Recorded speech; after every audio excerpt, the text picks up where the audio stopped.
गेहूं के साथ में जौ को मिक्स करके आटा पीसा जाता था और वह आटा थोड़ा सा मोटा होता था जो कि हमारे पाचन के लिए बहुत ही जबरदस्त काम करता था। यानी पाचन तंत्र उससे सही चलता था, यानी खाना अच्छे से हजम होता था और आपका खाना सही पचने के कारण शरीर में कोई बीमारियां नहीं आती थी। आजकल व्यक्ति क्या करने लग गया है, मैदा से बनी हुई चीजें ज्यादा खाता है या फिर पैकेट वाली चीजें ज्यादा खाता है, जिसकी वजह से उनके शरीर में अनगिनत रोग आ रहे हैं। क्योंकि जैसे किसी व्यक्ति का पाचन खराब होता है, तीनों दोष असंतुलित होने लगते हैं और कई तरह के रोग उन पर हावी होने लगते हैं। आज मैं बात करने जा रही हूँ कि जो गेहूं के अंदर हम जौ को मिक्स करके आटा पिसवाते थे, वह जौ हमारे शरीर के लिए बहुत ही ज्यादा फायदेकारी होते हैं। किसी भी मौसम के अंदर अगर आप जौ का सेवन करते हैं तो आप समझ सकते हैं कि आप बीमारियों से बचकर रह सकते हैं। लेकिन बारिश के दौरान अगर आप जौ के पानी का, जौ के दलिए का, जौ की रोटी का, जौ के सूप का या फिर जौ को किसी भी तरह से इंक्लूड कर लेते हैं अपनी डाइट के अंदर, तो आप देखते हैं कि आपकी सेहत अच्छी होती जा रही है, आपकी बीमारियां खत्म हो जाती है। यानी उन व्यक्तियों के पास कोई बीमारी आती भी नहीं है। आज मैं आपके साथ में जौ के बहुत सारी बीमारियों पर काम करता है उसके बारे में बात करने वाली हूँ। क्योंकि हम सब जानते हैं कि जौ के कई तरह के व्यंजन हम पसंद कर सकते हैं, हमें अपनी डाइट के अंदर शामिल कर सकते हैं। सबसे पहले बात करते हैं पाचन की। तो पाचन के लिए जौ बहुत ही ज्यादा फायदेकारी होता है, लेकिन पाचन के लिए आप जौ का इस्तेमाल कैसे करें कि आपका पाचन तंदुरुस्त रहे और सब कुछ पचता रहे। किसी व्यक्ति को अपना पाचन सही रखना है, उनको जौ का पानी अपनी डाइट के अंदर शामिल करना है। रोज सुबह सुबह अगर कोई व्यक्ति जौ का पानी पी लेता है तो उनको पाचन तंत्र संबंधी कोई रोग नहीं होता। जैसे बात करी जाए कि जौ का पानी कैसे बनाना है पाचन को अच्छा करने के लिए, तो आप क्या कर सकते हैं, एक कांच के ग्लास के अंदर 2 चम्मच भरकर जौ को आप पानी के अंदर भिगोकर रात भर के लिए छोड़ सकते हैं।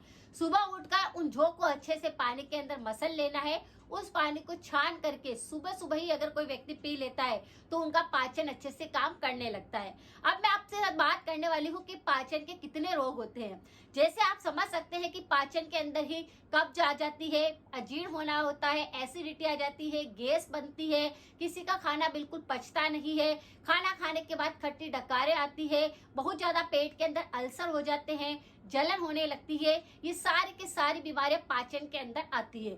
तो अगर आप अपने पाचन को अच्छा करना चाहते हैं तो रोज सुबह आप 1 ग्लास भर करके ये जौ का पानी अगर पी लेते हैं तो आपका पाचन एकदम से अच्छा होने लगता है। बात करते हैं कि जौ का अगर काढ़ा बना कर लेते हैं तो आपको कौन कौन सी बीमारियों से राहत मिलती है। जैसे अगर गले के रोग बहुत ज्यादा हो रहे हैं, आपको लगता है कि गले में एसिडिटी है, गले के अंदर छाले बहुत होते हैं, आपका मेटाबॉलिज्म बहुत कमजोर हो चुका है, थायराइड की दिक्कत हो रही है, आपको गले में संबंधित किसी भी प्रकार का अगर रोग सता रहा होता है, कंठ रोग के लिए जौ का काढ़ा जबरदस्त काम करता है। लेकिन इस जौ के काढ़े के अंदर 2 चीज और आपको ऐड करनी रहेगी। जौ का काढ़ा कैसे बनाना है, सबसे पहले 1 ग्लास पानी को गर्म रखना है, उसमें 2 चम्मच भर करके आपको जौ ऐड कर देने हैं, उसी में आपको 5-7 तुलसी के पत्ते ऐड कर देने हैं और 2 या 4 काली मिर्च ऐड कर देनी है। और इस पानी को इतना बॉईल करना है कि आधा कप पानी रह जाए, यानी 1 ग्लास पानी अगर आपने यूज किया है तो आधा ग्लास पानी ये रह जाए। तो इस काढ़े को, इसमें कुछ मिठास के लिए नहीं डालना है, बस इस काढ़े को लगातार लेते हैं तो गले में अगर छाले हो रहे हैं, गले में दर्द हो रहा है, गले में सूजन आ रही है, थायराइड की दिक्कत हो रही है, गले की एसिडिटी होती है, ये सब पर अच्छे से काम करता है। और किसी व्यक्ति को अगर गले में अटका हुआ लगता है, चुभन जैसा लगता है, तो ये उसको भी पूरी तरह से ठीक करता है। तो जौ का काढ़ा बनाकर अगर आप बारिश के दौरान लेते हैं तो गले संबंधित रोग भी उससे दूर होने लगते हैं। अब बात करते हैं जौ के सूप की। तो जौ का सूप भी बहुत ही आसान होता है। ओता के अंदर एक बार हमें सूप जरूर लेना चाहिए। अलग अलग तरह का सूप बनाकर अगर हम लेते हैं तो हमारी सेहत अच्छी रहती है। जैसे किसी व्यक्ति को भूख नहीं लग रही है तो जौ का सूप आप ले सकते हैं। अगर किसी का मेंटली, जैसे कि नर्व सिस्टम की दिक्कत आ रही होती है, कि किसी को नसों की कमजोरी आ रही है, नसों में दर्द है, नसों में खिंचाव है, तो एक समय पर उन्हें जौ का सूप जरूर लेना चाहिए। इससे अगर आपके मुंह का स्वाद बिगड़ रहा होता है तो वह सही होने लगता है। अगर आप चाहते हैं कि आपका मोटापा बहुत बढ़ा हुआ है, आपको वजन कम करना है, तो ये सूप उसमें भी फायदा करता है। आप डाइट पर चल रहे हैं तो एक समय पर आप जौ का सूप भी ले सकते हैं। इसे बनाना कैसे है, तो आपको क्या करना है, 4 से 5 चम्मच जौ को पहले भिगो करके 4 से 5 घंटे छोड़ देना है। अब आपको उनको भीगे हुए जौ को मसल लेना है और उसका पानी निकाल लेना है।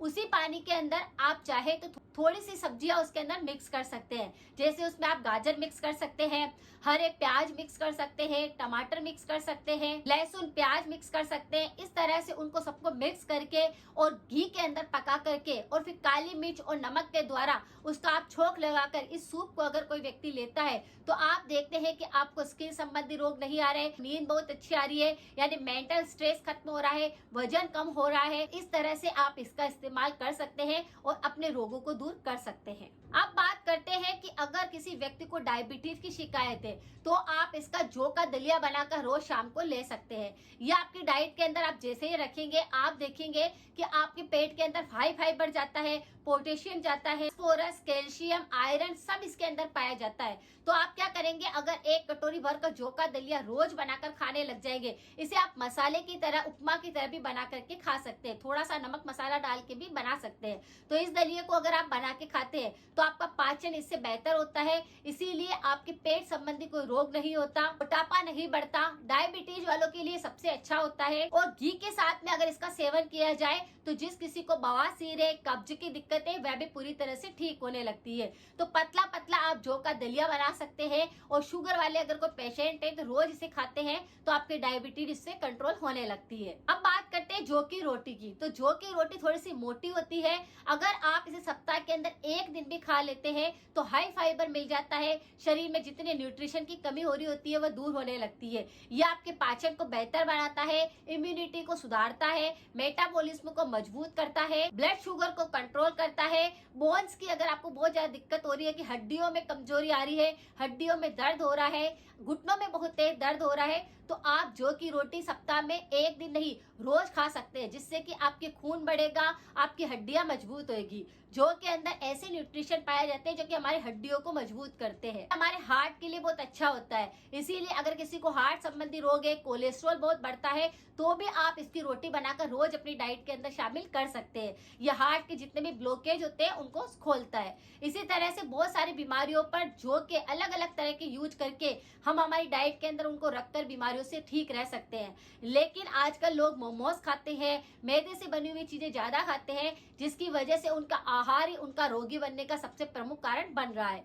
लेकिन अगर आप चाहते हैं कि आप बिल्कुल सेहतमंद रहे, आपको कोई रोग ना सताए, तो जौ को जरूर अपनी डाइट के अंदर शामिल करें। अलग अलग तरह से आप अपनी डाइट के अंदर इसे ले सकते हैं, जैसे मैंने आपको बताया। के साथ कुछ परहेज हमें करने चाहिए, जैसे पैकेट वाली चीजें नहीं खानी है, ब्रेड से बनी हुई चीजें नहीं खानी है, अचार का प्रयोग कम करना है, मैदे से बनी हुई चीजें जितनी भी आती है उनको अवॉइड करना है। हो सके तो शरीर में पानी की कमी बिल्कुल नहीं रखनी है। अगर आप कुछ चीजों का ध्यान रखते हैं तो अपनी सेहत को भी आप अच्छा रख सकते हैं।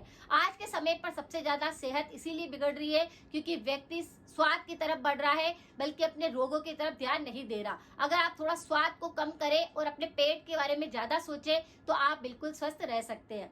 आज की जानकारी कैसी लगी प्लीज जरूर बताएं, शेयर करें, सपोर्ट करें। मिलते हैं फिर नेक्स्ट जानकारी के साथ में। Thank you so much.